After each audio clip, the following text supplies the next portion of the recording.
10, 11, 12, 13, 14, 15. பணம் கொடுத்த அக்காவுக்கும் தங்கச்சிக்கும் மனமாக நன்றியை தெரிவிக்கிறேன். அந்த பணத்தை எடுத்து நான் சாப்பிட்றதுக்கு கொடுத்துக்கிட்டேன். பிள்ளைய எப்படியும் குணப்படுத்தணும்னா எந்த கொள்கை அதனால தான் இப்படி நிறைய அறிக்கும் மிச்சம் நன்றி கொடுத்துருக்கேன். என்னம்மா நோவுதாம்மா? பிள்ளைக்கு நொந்தாலும் சொல்ல தெரியானே தெரியாது சொல்லுவா. மாமா காப்பாத்திருவேன் சரியா? மாமா பிள்ளைக்கு நோவாம மருந்தெல்லாம் போடுறதுக்கு உதவி செய்கிறேன் சரியா? இனி நோவாதான் பிள்ளைக்கு, நோவாதா நீ பிள்ளைக்கு நோவுதாம்மா?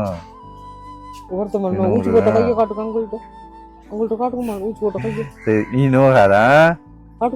குத்து வலி இருக்கும், இந்த கவுண்டிங் குறையும் போது குத்து வலி இருக்குமே.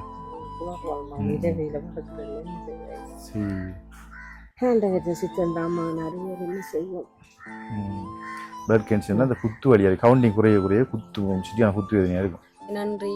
என் பிள்ளைய எப்படியோ நான் காப்பாத்தி எடுக்கணும். ஆற்ற காலில் விழுந்துட்டாலும் பிள்ளைய காப்பாற்றணும். உங்களுக்கு நன்றி ஐயா. வெந்த புண்ணுல வெயில் பாய்ச்சுற மாதிரி செய்யக்கூடாது.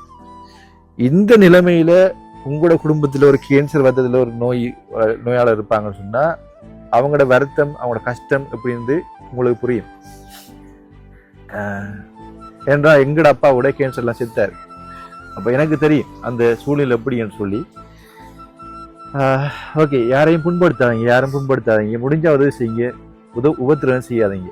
அந்த பிள்ளைய நான் எப்படியோ நாளைக்கு கொண்டு போவேன், கொண்டு போய் காப்பாத்தி எடுக்கணும் என்று நினைக்கிறேன். சொல்லி கூட வருவேன். அதெல்லாம் ஒன்றும் போடல, நாங்க அழைச்ச கதை ஒன்றுமே போடல. மகன் நீங்க முதல் எனக்கு ஆரம்பத்துல நாங்க போன் மூலமா எடுத்து நீங்க வந்து உண்மை மகன் எங்களுக்கு 35,000 ரூபாய் காசு தந்தது உண்மை மகனாரு. நாங்க உபத்திரத்தை தேடலமா, நீ செய்ததுக்கு நாங்க நன்றி என்றுதான் மகன் சொல்லுவேன். நீங்க போட்டிருக்கீர்கள் மகன், நான் நன்மை செய்ய போன எனக்கு தின்மைதான் வந்தண்டு உபத்திரம் வந்தண்டு போட்டிருக்கீர்கள் மகன். அப்படி சொல்லாத ஐயா. ஏனென்ற ஐயா நீ இங்க செய்த உதவியை நாங்க மறக்க மாட்டோம் ஐயா. நாங்க போன் மூலமா தொடர் கொண்டு ஒரு மாலைக்குள்ள நீ வந்து எங்களுக்கு காசு 35,000 ரூபாய் தந்ததுக்கு மானார். அதை எடுத்துத்தான் அடுத்த நாள் இரவு கொழும்புக்கு போனது. போய்தான் மானார் வந்த பேர். அப்படி ஒன்றும் தெரியாதையா. நாங்க இவ்வளவு வேதனையோடையும் துன்பத்தோடையும் மானார் இருந்து வாழ்றோம். நீ அப்படி கதையாத மானே. நீ ஒரு பெத்த புள்ள, ஒரு பேர பிள்ளைக்கு சரி கேட்டுட்டு கடைசியா அந்த மகரமைக்கு போன அந்த இந்திரா இல்லத்தை மட்டும் கேட்டு போட்டு அதை மட்டும் தான் போட்டிருக்காரு. நான் கதைச்ச கதை ஒன்றுமே போடல. நான் பிள்ளைய பற்றி கதைச்சது, எவ்வளவு கஷ்டத்தை பற்றி சொன்னது, என் பிள்ளைய 10 படிக்கிற பிள்ளைகள் இருக்கேன் நான் சொன்னது ஒன்றுமே போடல. பிள்ளைகள காதுல தோடு இல்லைன்றது மேல ஒன்றுமே போடல. இவர் குளர்னதெல்லாம் ஒன்றும் போடல. அது அவற்ற கதையை மட்டும் விட்டு இவர காலில் விழுந்ததையும் போட்டு தான் போட்டிருக்காரு. வேற ஒன்றும் போடல. அவருக்கும் தெரியா காலில் விழுந்தது வீடியோ எடுத்தது தெரியா அவருக்கு. அவரு மன்னிச்சு கொள்ளுங்க சொன்ன மாதிரி அந்த கதையும் போட்டிருக்காரு அவர். அப்ப நீங்க தப்பு செஞ்சீங்க, மன்னிப்பு கொடுத்தீங்கன்ற மாதிரி போட்டிருக்காரு அவரு. என்னன்னு கேட்டா அவர் சரி உதவி செஞ்சா உபத்திரவம் மட்டும் நான் இத்தவரையில உபத்திரம் நினைக்கவே இல்லை. அவரே தன்னாலே போன் பண்ணி சொன்னாரு. அன்பு உள்ளங்கள் அனைவருக்கும் அன்பான வணக்கம். நான் நிக்கிற இடம் எங்கிட்ட பாத்தீங்கன்னு சொன்னா மட்டக்களப்பு மாவட்டம் மகளூர் நாகபுரத்தில் நிக்கிறேன். இப்ப எங்க என்னத்துக்கு வந்தான்னு பாத்தீங்கன்னு சொன்னா இங்க வந்து ஒரு கேன்சர் நோயினால் பாதிக்கப்பட்ட ஒரு குழந்தையை நான் வீடியோ எடுத்து போட்டிருப்போம். அப்ப அந்த குழந்தைக்கு வந்து இரத்த புற்றுநோய், பிளட் கேன்சர். அப்ப அவங்களுக்கு வந்து நிறைய உதவி தேவைப்படுது. அந்த நிறைய உதவிகள் எப்படியான உதவிகள் தேவைப்படுதுன்னு சொல்லி அது பட்டியலிட்டு போனா உண்மையிலே நம்ம எவ்வளவு கொடுத்தாலும் காணாது. அப்ப அந்த வகையில வந்து நான் அன்றைய தினம் 1,00,000 ரூபாய் பணம் கொடுத்திருப்பேன் 2வது வீடியோவில். அதுக்கப்புறம் வந்து பார்த்தீங்க சொன்னா இன்னும் ஒரு பிரச்சனை நடந்தாமன்னு சொல்லி கோல் பண்ணி அழுது கொண்டிருந்தாங்க. அண்ணா இங்கே ஒரு சம்பவம் நடந்து போயிட்டுது, எங்களை வந்து ஊருக்குள்ள வந்து கேவலமாக கதைக்கிறாங்க, இந்த பிள்ளையை வச்சு நாங்கள் பிழைக்கிறோம் அப்படின்னு சொல்றாங்க. எங்க நிலைமையில நீங்க இருந்தீங்கன்னு சொன்னா உங்களுக்கு எங்க நிலைமை தெரியும் தானே அண்ணா உங்களுக்கு.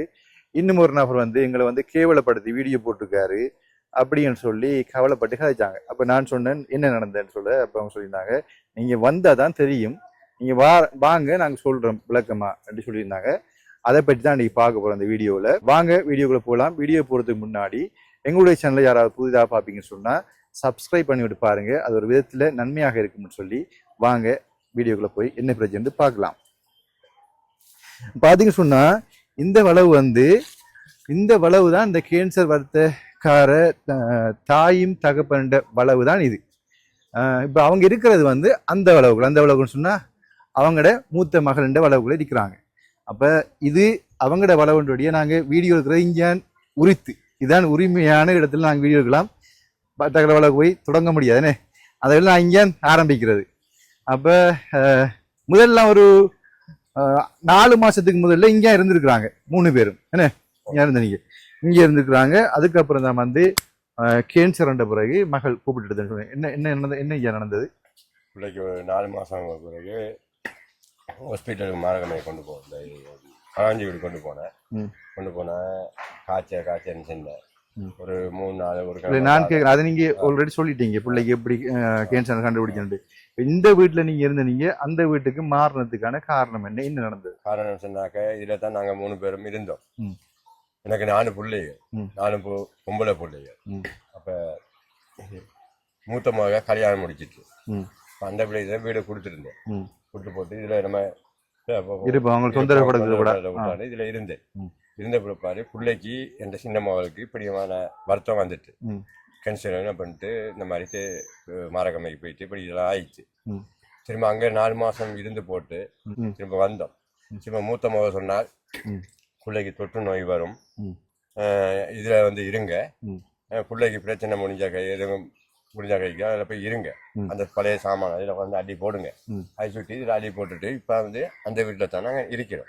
சரி, ஓகே. இதான் சம்பவம். என்னன்னு சொன்னா அதுக்குள்ள இவங்க இருக்கிறதுக்கு ஒரு ரூம் இருக்கு. அந்த ரூமுக்குள்ள பாத்திரங்கள்லாம் இதுக்குள்ள அள்ளி போட்டுட்டு என்னன்னு சொன்னா மூத்த மகள் கல்யாணம் முடிச்சு கொடுத்தா அவங்களுக்கு சீதனம் கொடுக்கணும். அப்ப அவங்களோட ரூமுக்குள்ள இருந்த பாத்திரங்கள் எல்லாம் எடுத்துக்கொண்டு இதுக்குள்ள போட்டுட்டு இதுக்குள்ள போட்டுக்கிறாங்க. எல்லாத்தையும் போட்டு இப்ப அந்த வீட்டுக்குள்ள இருக்கிறாங்க. ஆனா உண்மையிலே முதல் அந்த வீட்டுல இருந்திருக்கிறாங்க. மகள் கல்யாணம் முடிச்ச பிறகு அந்த வீட்டை கொடுத்து போட்டு இதுல இருந்துக்கிறாங்க. அதுக்கப்புறம் மகள் தங்கச்சிக்கு கேன்சர் உடனே அக்கா சொல்லிக்கிறாங்க, அம்மா நீங்க இங்க வந்துருங்க, பிள்ளைக்கு இன்ஃபெக்ஷன் ஆகக்கூடாதானே, சுத்தமா இருக்கணும், இங்க வந்துருங்கன்னு சொல்லிக்கிறாங்க. அப்ப கணவரோட சம்மதத்தோட அதை செய்யணும் என்ன. அப்ப அந்த வகையில கணவர்டையும் கேட்டு சம்மதம் கேட்டு இப்ப அங்க இருக்கிறாங்க. ஓகே, நாங்க வாங்க பார்ப்போம். அப்ப நான் இந்த அளவுக்கு வச்சு வீடியோ எடுக்கிறதுக்கான காரணம் அதுதான்.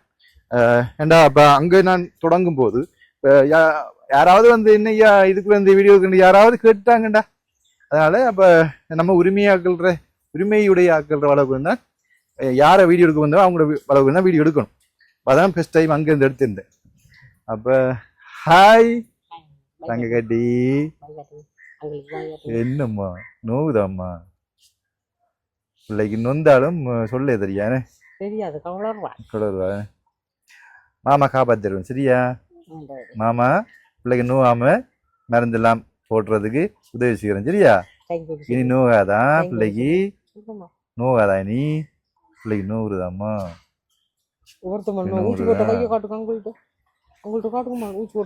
சரி, நீ நோகாதான். குத்து வலி இருக்கும், இந்த கவுண்டிங் குறையும் போது குத்து வலி இருக்குமே.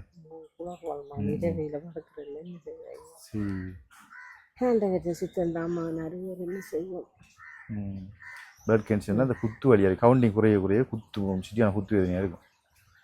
சரி, அப்ப சந்தோஷம் இருக்கீங்களா? சாப்பிட்டீங்களாம்மா? சாப்பிட்டீங்களா? பிள்ளைக்கு சொக்கா வேணுமா? பிளவீனமா இருக்கு. ரைட், சரியம்மா சரி, அது அங்கால போட்டான். ரைட், அம்மாட்ட போங்க. ரைட், நம்ம அழகா இருந்து கதைப்போமே. ஓகே மக்களே, இப்போ பார்த்தீங்கன்னு சொன்னால் அம்மா அப்பா மற்றது அம்மம்மா எல்லாரும் மனவேதனையோட தாங்க முடியாத கவலையோடு இருக்கிறாங்க. பிள்ளைக்கு ஒரு பக்கம் வேதனை, ஊர் மக்கள் வேதனைப்படுத்துகிறாங்க, பிள்ளையை வச்சு பிழைப்பு நடத்துகிறாங்க என்ற மாதிரியான ஒரு அவமானப்படுத்துகிற ஒரு வீடியோ ஒன்று போட்டேன்னு சொல்லி கவலையில் இருக்கிறாங்க. அப்போ என்ன நடந்ததுன்னு சொல்லி எனக்கு தெரியல. என்னம்மா நடந்தது? என்னன்னு கேட்டா ஸ்டார்ட்ல வந்தவங்க 35,000 ரூபாய் காசு தந்தவங்க ஒரு கிழமையால ஒன்றும் இல்லை. திரும்ப உங்கள்ட்ட போன் பண்ணி சொல்லி நீங்க வந்து உடனே காசி வந்து நான் அடுத்த நாள் போனேன் நான் ஆஸ்பத்திரிக்கு. மறானே வந்தவர் போன் பண்ணி சொன்னாரு உங்களுக்கு உதவி ஒன்றும் செய்ய மாட்டேன் சொன்னதுக்கு பிறகுதான் நான் சொன்னேன் உங்கள்ட்ட இப்படி ஐயா இப்படின்னு சொன்னவரோ நீங்க வந்து வீடியோ எடுத்து உடனே காசு தந்தீங்க. அது போல முந்த நாள் வந்தவர் வந்து பிரச்சனையெல்லாம் கேட்டவர் கேட்க நான் எல்லாம் சொன்னேன் அவர் மாதளம்பழம் இவ்வளவு பஸ் காசு இவ்வளவு எல்லாம் சொன்னதெல்லாம் ஒன்றும் போடல அவரு ஒன்றும் போடல. மற இவரு காட்டுல விழுந்திருக்காரு கடைசி கட்டத்துக்கு எனக்கு தெரியா அந்த வீடியோ டக்கண்டு போட்டிருக்காரு. என்னட்ட கேட்டவரு நிறைய கேள்வியை நான் கேட்டவரு கேட்டுட்டு கடைசியா அந்த மகரமைக்கு போன அந்த இந்திரா இல்லத்தை மட்டும் கேட்டு போட்டு அதை மட்டும் நான் போட்டிருக்காரு. நான் கதைச்ச கதை ஒன்றுமே போடல. நான் பிள்ளைய பற்றி கதைச்சது எவ்வளவு கஷ்டத்தை பற்றி சொன்னது என் பிள்ளைய 10th படிக்கிற பிள்ளைகள் இருக்கேன் நான் சொன்னது ஒன்றுமே போடல. பிள்ளைகள காதுல தோடு இல்லைன்றது வேலை ஒன்றுமே போடல. இவர் குளர்னதெல்லாம் ஒன்றும் போடல. அது அவர கதையை மட்டும் விட்டு இவர காலில் விழுந்ததையும் போட்டு தான் போட்டிருக்காரு. வேற ஒன்றும் போடல. அவருக்கும் தெரியா காலில் விழுந்தது வீடியோ எடுத்தது தெரியா அவருக்கு.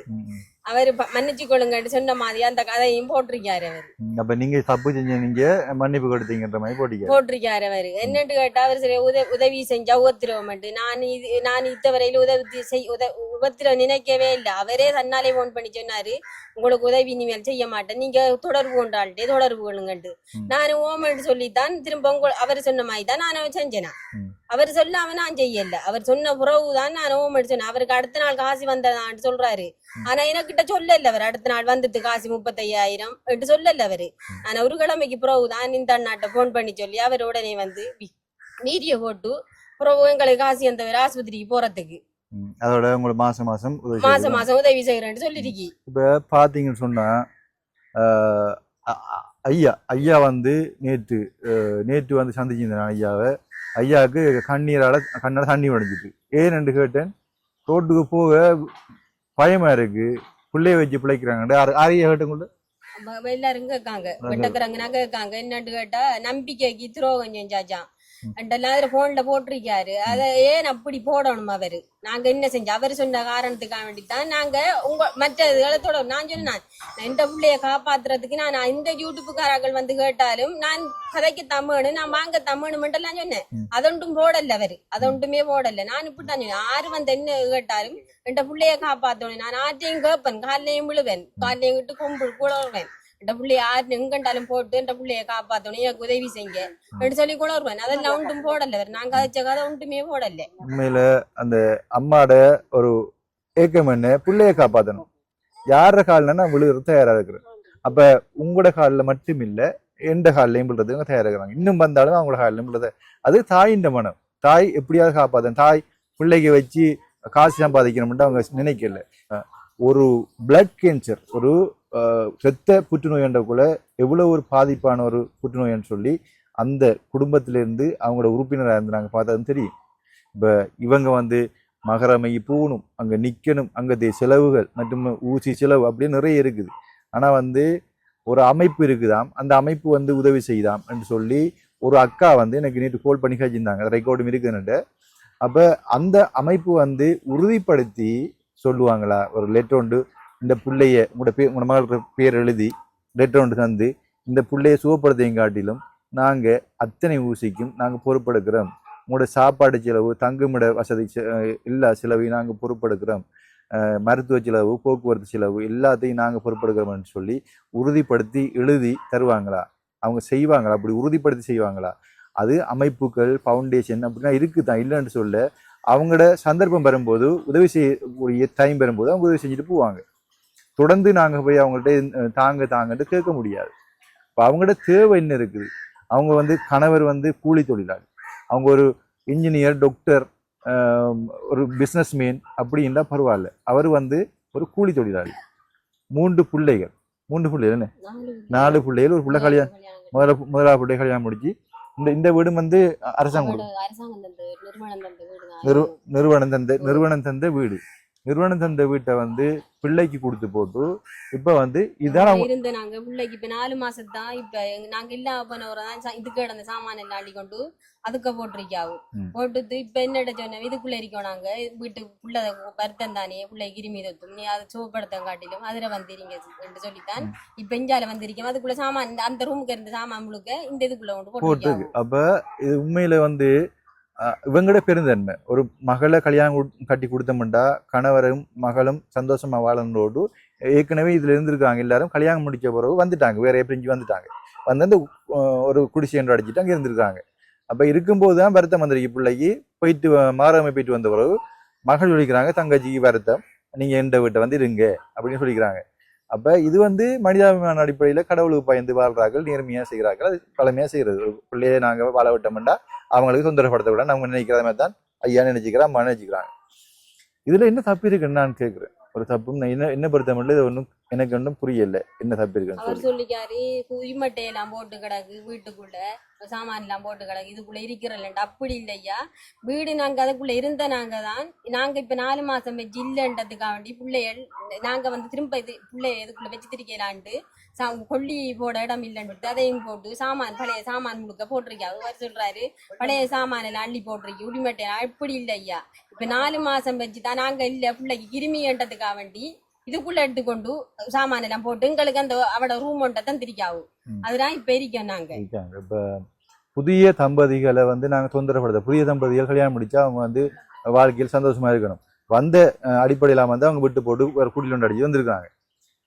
மற்ற விஷயம் என்ன பாத்தீங்கன்னு சொன்னா இவங்களுக்கு நிறைய பணம் சேருதுன்னு சொன்னா கோடிக்கணக்கில் பணம் சேருது கோடிக்கணக்கில் கொடுக்குறாங்களா இல்லையே. இப்ப அந்த பிள்ளைக்கு போக்குவரத்து ஒரு தரம் போயிட்டு வரனாலே 50,000 செலவழியும். கொழும்புக்கு போறேன்னு சொன்னா கொழும்பு போயிட்டு சும்மா போயிட்டு அந்த ஹாஸ்பிட்டல் இருந்து விடுவார்ல அதுக்கு அந்த போன நிமிடத்துல இருந்து வரையங்கால்னு எவ்வளவு செலவுண்டு நீங்க போயிட்டு வந்தீங்கன்னா உங்களுக்கு தெரியும் தானே. ஒரு ஆள் போயிட்டு வரண்டா எவ்வளவு செலவுன்னு தெரியும் தானே. ஒரு மாதுளம்பழம் 1000 ரூபா 900 ரூபா 200 ரூபா அதெல்லாம் சொன்ன அதெல்லாம் வீடியோ போடல அவரு. நான் சொன்ன ஒரு நாளைக்கு 4 மாதுளம்பழம் கொடுக்கணும் ஒரு பழம் 1000 ரூபா அதுல காசை பாருங்க நீ இங்க அந்த காசுக்கும் அதுக்கும் காணுமே. நான் நிறைய தரம் கதைச்சேன் அது நாங்க கதைச்ச கதை ஒன்றுமே வரல ஒரு கதையும் கதைக்கல அவரு அந்த பவுண்டேஷன் கதையும் மற இவரு காலில் விழுந்ததையும் தான் போட்டிருக்காரு. இப்ப ஃபவுண்டேஷன் வந்து மாதுளம்பழம் பண்றதுக்கு இவங்களுக்கு இறைச்சி வேண்டி பிள்ளைக்கு ஈரல் வேண்டி கொடுக்கறதுக்கு எல்லாம் அவங்க காசு தர மாட்டாங்க. ஊசி போடுறதுக்கு மற்றது ஏதோ வேற மருத்துவ செலவுகளுக்கு பணம் தருவாங்க. இப்ப பிள்ளைக்கு உடுப்பு வேண்டனும் பால் மாவேண்டனும் அப்படியான தேவைகள் இருக்கும்போது அதெல்லாம் வந்து நாங்க போயிட்டு ஒரே கேட்டுக்கொண்டு எந்த ஒரு ஃபவுண்டேஷன் கேட்டுக்கொண்டிருக்காது பாக்குறாங்க உங்களுக்கு தெரியும் தானே. இப்ப நான் என்ன சொல்ல வரேன்னு சொல்லி அப்ப ஒரு 50 லட்சம் சேர்ந்திருந்தா கூட ஓகே அவங்களுக்கு கூடுதலா பணம் சேர்ந்துட்டு இனி கொடுக்க போறான்னு சொல்லலாம். அப்படித்தான் 50 லட்சம் சேர்ந்தா கூட வாழ்ந்துட்டு போகட்டுமே. அவருக்கு ஒரு ஆட்டோ ஒன்று எடுக்கட்டும் அவர் ஒரு தொழில குடும்பத்தை காப்பாத்துறது 3 பிள்ளைகள் இருக்காங்க இன்னும் குமார் பிள்ளை சின்ன பிள்ளைகள் 12 வயது உண்டு 6 வயது உண்டு இவ 1.5 வயது 1.5 வயது. அப்ப 3 பிள்ளைகளையும் காப்பாத்துறதுக்கு அவருக்கு தொழில் ஒன்று இல்லை அது கூலி தொழில். அப்ப அவருக்கு வந்து ஒரு வாழ்வாதாரத்தை ஏற்படுத்துறதுக்கு ஒரு தொழில் ஒன்றை உருவாக்குறதுக்கு அந்த பணம் உதவியா இருக்கட்டுமே. ஆனா அந்த அளவு வர இல்லையே. நான் கொடுத்தது 1 லட்சம் ரூபா தான் நீங்க கொடுத்தது 30,000 ரூபாயா 30,000 ரூபா. இப்ப நான் இன்றைக்கு 1 லட்சம் ரூபா கொடுக்க போறேன். அப்ப இந்த பணம் போதுமா? இப்ப 1 லட்சம் ரூபான்றது பாருங்க அது பெரிய பணம் நினைக்கிறீங்க நீங்க அப்படி ஒன்றும் இல்லை. இப்ப 1 லட்சம் ரூபாய் 2-3 தினம் போயிட்டு வந்தா எல்லாம் முடிஞ்சு. இப்ப அவங்க வந்து மாசத்துக்கு ஒருக்கா 2 மாதத்துக்கு அங்க நின்று வந்து போகணும். அங்க நிக்கிறேன்னா உங்களுக்கு தெரியும் அங்க இவ்வளவு செலவு இருக்கு சும்மா நிக்க முடியாது. அப்ப என்ன பொறுத்த மட்டும் கேன்சர் பிளட் கேன்சர்ன்ற வகையில பிளட் கேன்சர்ன்ற கூட நிறைய சாப்பாடு கொடுக்கணும் நிறைய சத்தான உணவு கொடுக்கணும். ஏன்னா பிள்ளைக்கு வந்து கவுண்டிங் குறையக்கூடாது. அந்த பிளட் கவுண்டிங் அந்த பிளட் செக் பண்ணுவாங்க இல்லையா அந்த செக் பண்ற கவுண்டிங் ஒரு கிழமை செக் பண்றீங்கன்னு. அப்ப ஒரு கிழமை செக் பண்ணும்போது உங்களுக்கு மோட்டார் சைக்கிள் இருக்கா இல்ல ஒன்றும் இல்ல ஆட்டோ ஒன்று இருக்கு போறேன் பிள்ளைக்கு ப்ரெஷர் கட்டி பாக்குறதும் 700 ரூபா ஆட்டோல போய் தான் ஒவ்வொரு கிழமையும் ஒவ்வொரு நாளும் போய் கட்டி பார்த்துட்டு வரணும். ஒவ்வொரு கிழமையும் செக் பண்ண போறேன் ஓட்டோலாம் போறேன் ஹயர் பிடிச்சு போறேன். அதோட வந்து ஒரு நாளைக்கு உங்களுக்கு சாதாரணமா எவ்வளவு செலவழியும் சாப்பாட்டு? பிள்ளைகள் 2 பிள்ளைகளும் அம்மாக்கள் எல்லாம் என்னோட இருக்கிறேன். அம்மா அப்பா செத்து தர அம்மா என்னோட இருக்கிறேன். ஒரு நாளைக்கு ஒரு 2,500 ரூபாய் அப்படி வரும். 2000 எவ்வளவு வரும் சொல்லுங்க? ஒரு 2,500 ரூபாய் மீன் வேண்டி பிள்ளைகள் சில எல்லா சாப்பாடு எல்லா காலமே சாப்பாடு மதிய சாப்பாடு எல்லாம் 2,500 ரூபாய் வரும். அப்ப பிள்ளைக்கு என்று புரியும்பா நம்மட கேன்சர் பிள்ளைக்கு உங்களோட இளைய மகளுக்கு அவட சாப்பாட்டுக்கு மட்டும் இவ்வளவு வரும். மாதுளம்பழம் மற்ற வேற என்ன கொடுக்குறோம் நீங்க? அவங்க ஒரு 1,500 ரூபா அப்படி 2,000 ரூபா போகும். ஏன்னாட்டா கொய்யாப்பழம் வாங்கியிருக்கேன் மாதுளம்பழம் கொடுக்கணும் எல்லா பல வகை கொஞ்சம் கொஞ்சம் வேண்டி வேண்டி போட்டு வச்சிருக்கேன். ம். அதெல்லாம் கொடுக்கணும். ஒரு 1500 2000 போகும் ஒரு நாளைக்கு. ஒரு நாளைக்கு பல வகை. 1500 வைங்களேன். அப்ப 4000 ரூபா ஒரு நாளைக்கு வேணும். 4000 ரூபா வேணும்னு சொல்லக்குள்ள 10 நாளைக்கு 40,000. அப்ப 30 நாளைக்கு இவ்வளவு வரும் பாருங்க. நான் மட்டும் 12 1,20,000 வீட்டுல இருக்கும்போது செலவழி. அப்ப நீங்க யோசிச்சீங்களா இவ்வளவு கணக்கு இவ்வளவு தேவை இருக்குன்னு யோசிச்சீங்களா? உண்மையில மக்கள் பார்க்குற மக்களுக்கு தெரியும். ஓகே நாங்க அனுப்புற பணம் பிரயோஜனமா இருக்கு, இந்த பிள்ளையை காப்பாத்துறதுக்கு, இந்த பிள்ளையை காப்பாற்றணும். இப்ப தாய் மாதிரி தகப்பன் மாதிரி வேதனையோட இருக்கிறாங்க. இந்த புள்ள கேன்சர்ல துடிக்குது என்று வேதனை இருக்காங்க. வேதனையில் இருக்கும்போது நாங்க வந்து திருப்பி நொந்த புண்ணுல வேல் பாய்ச்சிற மாதிரியான செயல்பாடு யாருமே செய்யக்கூடாது. நம்மள முடியாட்டியும் செஞ்சு கொடுப்போம்னு சொல்லி மற்றவர்களும் உதவி எடுத்து செஞ்சு கொடுக்கணும். மொழிய யாரும் செய்யக்கூடாது, அதிகமான பணம் கொடுக்கக்கூடாது. இன்னும் இதோட கஷ்டப்பட இருக்கிறாங்க இல்லைன்னு கஷ்டப்பட இருக்கிறாங்க. ஆனா இவங்களுக்கு நிறைய தேவை இருக்குது. அப்ப என்ன பொறுத்த மட்டும் அதெல்லாம் தவறு. தம்பி, நான் உங்களுக்கு சொல்ல வேண்டியதுன்னு சொன்னா, நீங்க எனக்கு என்ன சொல்லியிருந்தாரு? நீங்க செருப்பு வாட்டா போடுது பிராந்தைக்கு ஏறினதான் அது பிள்ளையா அதுதான் சொல்லி இருந்தாரு. நான் இந்த செருப்பு வந்து குனிஞ்சு கலட்டணும். இது வந்து ஒட்டுறது. அப்ப நான் வந்து நல்லா தட்டி போட்டுதான் துளைச்சி போட்டுதான் ஏறினான். ஓகே, அது வந்து பிள்ளைய தூக்கையும் இல்லை. நான் அம்மாவா யாரு சொன்ன உள்ளுக்கு கரெக்டா வாங்கன்னு சொன்னா? அம்மா சொன்னது. நான் பிரச்சனைல வாங்க, நான் கலட்ட குனிய அம்மா சொன்னாவும் பிரச்சனைல வாங்கன்னு சொல்லி. அப்ப அதை நான் கட் பண்ணி போட்டு தான் இருந்தேன். ஓகே, பாத்தீங்கன்னு சொன்னா ஒரு கோல் ஒன்று வந்துட்டு அப்ப இடையில நிப்பாட்ட வேண்டிய சூழ்நிலை வந்துட்டுது. இப்போ பாத்தீங்கன்னு சொன்னா நாங்க வந்து செய்கின்ற உதவியா இருக்கணும், உபத்திரமா இருக்கக்கூடாது. உண்மையில அது உதவியா தான் இருக்கணும். நாங்க உதவி செய்ய வந்த நாங்க யாரா இருந்தாலும் வாங்க, எந்த யூடியூபரும் வாங்க, உதவி செய்யுங்க. அவங்களுக்கு தேவை இருக்குது. ஆண்டி தந்த காசு எங்கம்மா? பேங்க்ல போட்டுக்கிறீங்களா? அவங்க சிக்கனமா தான் வாழ்றாங்க பாருங்க. வேற நீ தோட என்ன சொல்றீங்க? பிள்ளைகள் நாங்க முழுக்க தோடெல்லாம் வீடு நான் எடுக்க தெரியாம தோட்ட அந்த காசிரிக்கு தானே அதுல எடுத்து செலவழிக்க தெரியாமையா நான் இருக்கேன். இல்ல என்னன்னு கேட்டா பிள்ளைக்கு வந்தது பிள்ளைக்கே நான் பிரயோசனமாக்கணும் என்றதுக்காக வேண்டி அதை கொண்டு அப்படி பேங்க்ல போட்டு வச்சிருக்கேன். 2 வருடங்கள் 3 வருடங்கள் ஓடணும் அந்த பிள்ளையை காப்பாத்துறா. இங்க கொழும்பு இங்க ஓடிக்கொண்டே இருக்கணும். அப்ப அவங்க வந்து வரும்போது பணம் வரும்போது சேமிச்சு பேங்க்ல போட்டு வச்சுக்கிறாங்க. கணக்கு வரல, 1 லட்சம் ரூபாய் வந்திருக்குது, அவங்களே கொடுத்துருக்குறாங்க. அது பேங்க்ல போட்டு வச்சுக்கிறாங்க. மாதுளம்பழம் வண்டியும் இதை போட்டுக்கிறீங்கன்னு. அப்ப உங்களோட செலவழிங்க வச்சு கொண்டு இருக்காம செலவழிங்க. பிள்ளைக்குரிய பழங்கள் வெட்டி செலவழிங்க. சரியானே? மற்றது வந்து இன்றைக்கு நான் உங்களுக்கு 1 லட்சம் ரூபாய் பணம் தாரேன். சரியா? 1 லட்சம் ரூபாய் தாரேன். இந்த பணம் யாரு தந்தா நான் உங்களுக்கு சொல்றேன் தந்து போட்டு. சரியா? வந்து உங்களுக்கு 1 லட்சம் ரூபாய் தாரேன். சரியா? 1 2 3 4 5 6 7 8 9 10 11 12 13 14 15 16 17 18 19 5 95,000 என்ன? 95,000 96,000 97,000 98,000 99,000 1 லட்சம். சரியா? 1 லட்சம் பணம் இருக்க வழி அண்ணி பாருங்க. 2 ஏழையும் பண்ணணும். தாங்க திருப்பி தாரம் 2 ஏழையும் பண்ணுங்க. பணத்துக்கு மரியாதை கொடுக்கணுமா? சரி, ஓகே, எண்ணி பாருங்க.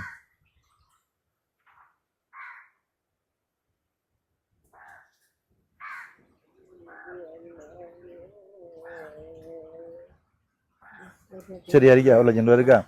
இப்ப நீங்க என்ன செய்யணும்னு சொன்னா, பிள்ளைக்குரிய பழங்கள், பிள்ளைக்குரிய தேவைகளை, உங்களுக்கு உரிய அரிசியல் சாப்பாடு சாமான் வேண்டி போட்டு மிச்சது பேங்க்ல போட்டு வைங்க. சரியா? மற்றது வந்து எப்ப போறீங்க? நீங்க எப்ப? நாளைக்கு இரவுக்கு போறீங்க. நீங்களும் கணவர் தானே? கணவர் பிள்ளை. ஓகே, இப்ப இவங்க 2 பேரும் தான் போறாங்க. அம்மா வந்து இங்க இருக்கிற பிள்ளைகளை பார்க்கணும். இங்க இருக்கிற பிள்ளை ஸ்கூல் போற பிள்ளை 2 பேர் இருக்கிறாங்க. ஸ்கூல் போற பிள்ளைகள் பாடசாலை செலவுலாம் இருக்கு. பிள்ளைகளுக்கு கோப்பி உதவம் பண்ணணும், யூனிஃபார்ம், ஷூ, டியூஷன் செலவுகள், இப்படி நிறைய செலவு இருக்குண்ணே. அப்பா வந்து கூலி வேலை, அப்பா வந்து பிள்ளையை பார்க்க போறாரு. வீட்டு செலவையும் பார்க்க தானே வேணும். பாருங்க, இன்றைக்கு 2 லட்சம், அன்றைக்கு 1 லட்சம், இன்றைக்கு 1 லட்சம் ரூபா, 2 லட்சம் ரூபா பணம் கொடுத்துருக்கேன். இப்போ இது எத்தனை நாளைக்கு காணும்? யோசிச்சு பாருங்க. அவங்களுக்கு பணம் கொடுக்க கூடாது, உங்களுக்கு தடை செய்வேன், பணம் முழுக்க பணமெல்லாம் தடை செய்வேன். மேல மனச்சாட்சிக்கு கடவுள் ஒருத்தன் பார்த்து கொண்டிருக்கான்.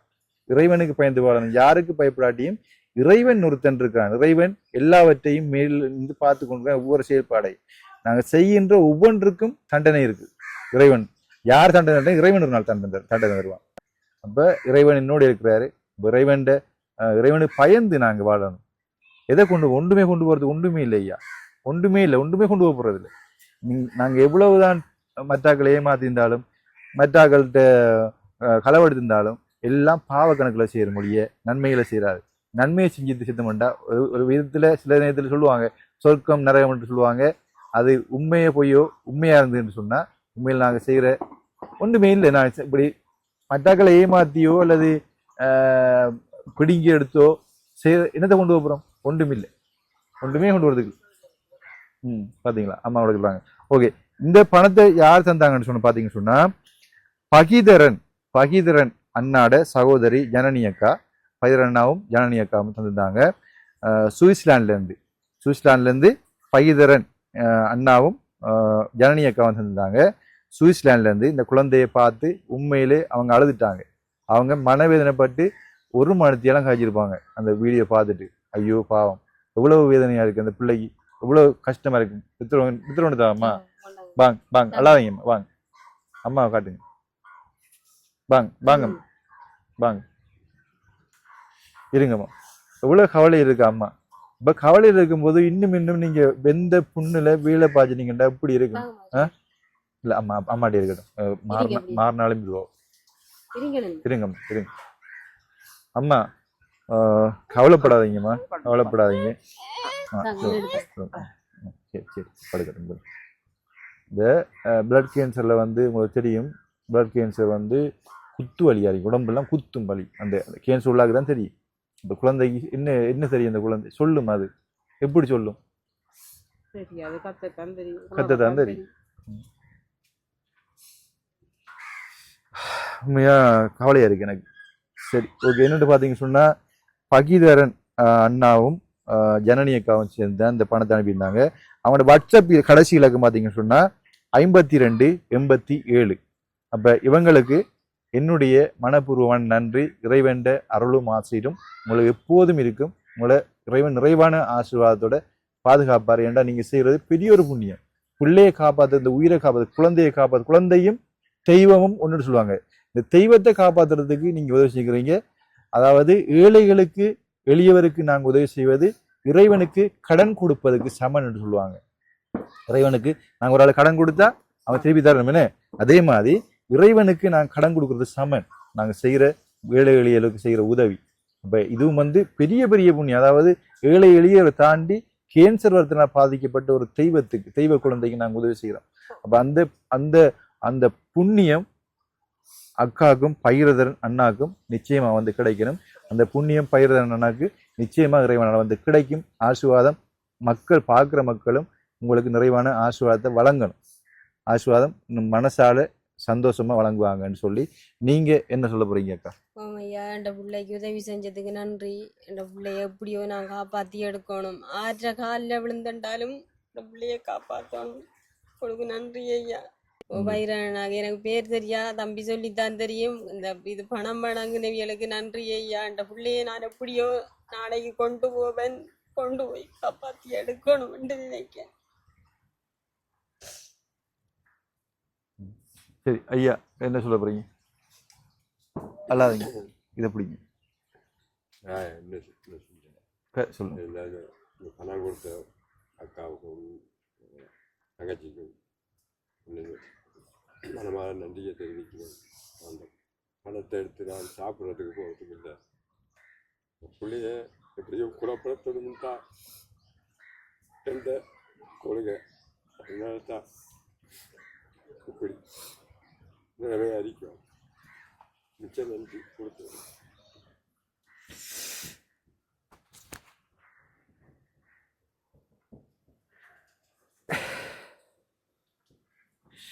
இவ்வளோ கவலையாக இருக்குது பாருங்க.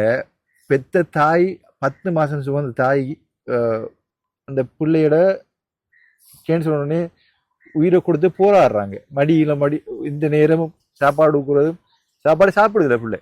அவள் காப்பாற்றணும்னு கஷ்டப்படுறாங்க தாயும் தகப்பனும். அவங்க 2 கண்மணி அம்மா கண்ணு எனக்கே தாங்க முடியாமல் இருக்குது. அப்போ அந்த வேதனையில் நாங்களும் திருப்பியும் போய் வெந்த புண்ணில் வெயில் பாய்ச்சிற மாதிரி செய்யக்கூடாது. இந்த நிலைமையில் உங்களோட குடும்பத்தில் ஒரு கேன்சர் வந்ததில் ஒரு நோயாளர் இருப்பாங்கன்னு சொன்னால் அவங்களோட வருத்தம், அவங்களோட கஷ்டம் எப்படின்னு உங்களுக்கு புரியும். ஏன்றா எங்கட அப்பாவோட கேன்சர்லாம் செத்தார். அப்போ எனக்கு தெரியும் அந்த சூழ்நிலை எப்படின்னு சொல்லி. ஓகே, யாரையும் புண்படுத்தாதீங்க, முடிஞ்சா உதவி செய்யுங்க, உபத்திரம் செய்யாதீங்க என்னதான் சொல்ல வரேன். சரிம்மா, நீங்கள் என்ன சொல்ல போகிறீங்கம்மா? நாங்க இந்த குழந்தைய மகனாரு கையில விழுந்தாலும் மகனாரு என்கிட்ட குழந்தைய காப்பாத்துறது, இந்த பண உதவி செய்யறதுக்கு மகனாரு நான் நன்றி. அதுகளுக்கு மட்டுமில்ல மகனாரு, அதுகள் இந்த போன் முன்மாக தொடர்பு கொண்டு நான் எதிர்பார்க்காத அளவுக்கு எனக்கு இப்படி ஒரு பிள்ளைக்கு சிலவுக்கு செய்யுங்கம்மா, போக்குவரத்துக்கு செய்யுங்கம்மான்ட்டு சொல்றதுக்கு மகனாரு நான் அதுகளுக்கு கையை மென்மேலும் ஆண்டவர் ஆசீர்வதித்து இன்னும் அநேக பிள்ளைகளுக்கு இப்படி அதுகள் பராமரிக்கும் என்று நான் செய்யணும்டா. இந்த குழந்தைக்கு இப்படி செய்யறதுகள் மற்றதுகளுக்கும் செய்யும் என்று நிச்சயத்தோடு மகனார் அதுகளுக்கு செய்கிற தொழில் ஆண்டவர் போக்குவரத்திலும் ஆண்டவர் ஆசீர்வதித்து வழி நடத்தி மென்மேலும் ஆண்டவர் அதுகளோட கையை ஆசீர்வதிக்கணும் என்று அம்மா நான் கேட்டுக்கொள்கிறேன். உங்களுக்கு முன்னும் தெரியா ஐயா பின்னும் தெரியா மகன். நீங்க முதல் எனக்கு ஆரம்பத்துல நாங்க போன் மூலமா எடுத்து நீங்க வந்து உண்மை மகன் எங்களுக்கு 35,000 ரூபாய் காசு தந்தது உண்மை மகனாரு. நாங்க உபத்திரத்தை தேடலம்மா, நீ செய்ததுக்கு நாங்க நன்றி என்றுதான் மகன் சொல்லுவேன். நீங்க போடுறீர்கள் மகன், நான் நன்மை செய்ய போன எனக்கு தின்மைதான் வந்தண்டு உபத்திரம் வந்தண்டு போடுறீர்கள் மகன். அப்படி சொல்லாத ஐயா. ஏனென்ற ஐயா, நீ இங்க செய்த உதவியை நாங்க மறக்க மாட்டோம் ஐயா. நாங்க போன் மூலமா தொடர் கொண்டு ஒரு மாலைக்குள்ள நீ வந்து எங்களுக்கு காசு 35,000 ரூபாய் தந்ததுக்கு மானார். அதை எடுத்துத்தான் அடுத்த நாள் இரவு கொழும்புக்கு போனது. போய்தான் மானார் வந்த பேர். அப்படி ஒன்றும் தெரியாதையா. நாங்க இவ்வளவு வேதனையோடையும் துன்பத்தோடையும் மானார் இருந்து வாழ்றோம். நீ அப்படி கதையாத மானே. நீ ஒரு பெத்த புள்ள, ஒரு பேர பிள்ளைக்கு சரி எனக்கு தந்ததுக்கு தான் மானார் நான் நன்றி என்று சொல்லுவேன். நீ அப்படி போடாதையா. ஏனண்டா ஊர் ஆக்கள் சொல்றாங்க அந்த பொடியை நன்மை செய்து போட்டு உங்கள்ட்ட தின்மை வாங்கினது என்கிட்ட முகத்துல கேட்காங்க. எங்கிட்ட மனம் எப்படி மாறிக்கும். நான் அப்படி நினைக்கலையா. நீ தந்தது பெருசையா. நீ அந்த மக்கள்கிட்டயோ வாங்கி கொண்டு எனக்கு தந்தது அடுத்த நாள் இரவு கொழும்புக்கு போனதுக்கு மகனாரு நன்றி மகனாரு. வேற நீ அப்படி இனிமேல் பாட்டு நினையாதையா. அம்மா அப்படி சொல்றாவோ, அந்த அக்கா அப்படி சொல்லுது நினையாத மகனாரு. சரி அம்மா அம்மம்மாக்குள்ள இவ்வளவு வேதனை இருக்குன்னு பாருங்க. அம்மம்மா ரொம்ப கவலைப்படுறாங்க. தம்பி, உங்களுக்கும் நான் சொல்றேன்னு சொன்னா வேதனைப்படுத்தாதீங்க. வேதனையை அடைஞ்சிருக்காங்கள வேதனைப்படுத்தாதீங்க. சந்தோஷமா இருக்கிறாங்கள வேதனைப்படுத்தா பரவாயில்ல, மறந்து போயிடுவாங்க. வேதனைக்குள்ள வேதனையை உண்டாக்காதீங்க. அப்பாவும் அம்மாவும் தான் பிள்ளையை கொண்டு போறாங்க. அப்ப அவங்களுக்கு நிறைய செலவு இருக்குது. இன்னும் அவங்களுக்கு உதவி செய்யறதுக்கு யார் முன் வந்தீங்கன்னா அந்த உதவியும் செய்யுங்க. அவங்க இந்த பிள்ளையை காப்பாற்றி வரையங்காலும் அவங்களுக்கு உதவி தேவை. யார் யூடியூபர் வந்தாலும் சரி, எந்த உதவி செய்கிற திட்டங்கள் வந்தாலும் சரி, எந்த அமைப்பினர் வந்தாலும் சரி, வீடியோ எடுங்க. அந்த அம்மா யார் காலையும் எடுத்து தயாராக இருக்கிறாங்க.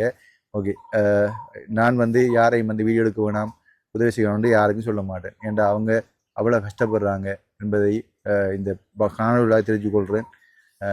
பார்த்த எல்லாருக்கும் தெரிஞ்சிருக்கும் அவங்க எப்படி சொல்லியிருக்காங்கன்னு சொல்லி.